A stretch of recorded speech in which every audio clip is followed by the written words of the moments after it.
Hey there, folks! Welcome back to my channel. Today, I'm going to take you on a 26-hour journey from London to Melbourne, courtesy of China Eastern Airlines. So buckle up and let's get started. I begin my journey at the Heathrow Airport, where I'll be checking in and boarding my first flight.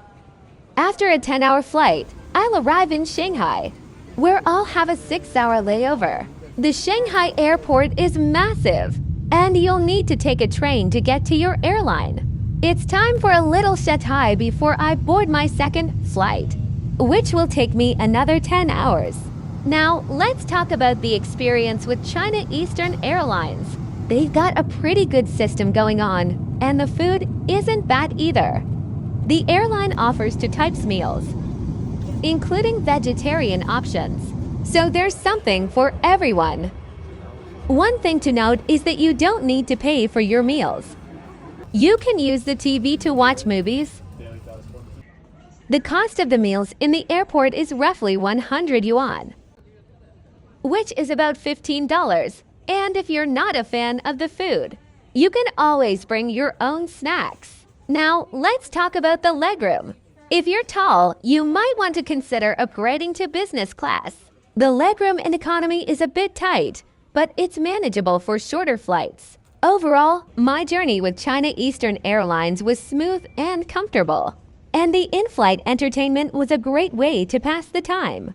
I had nice food and a nice nap in the airport while I was waiting for my next flight.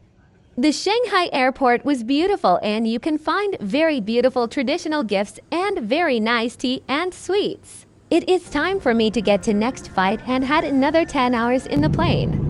The food was great. I managed to sleep a little bit in the airport, so I was not that tired. I got to meals and I couldn't wait to get home.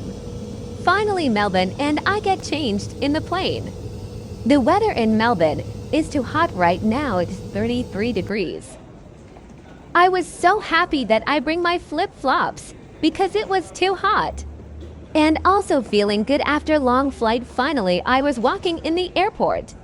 Then got the taxi and I got home. It's nice to be at home with my family. Next morning I wake up at 6 a.m. and go to the park to exercise, and the weather was fresh and sunny. I found my mom. She wakes up really early. She goes to run every morning. It was nice outside, and you can hear the birds singing everywhere. I came back home and I did some exercise with Pam, and that was my first morning in Melbourne.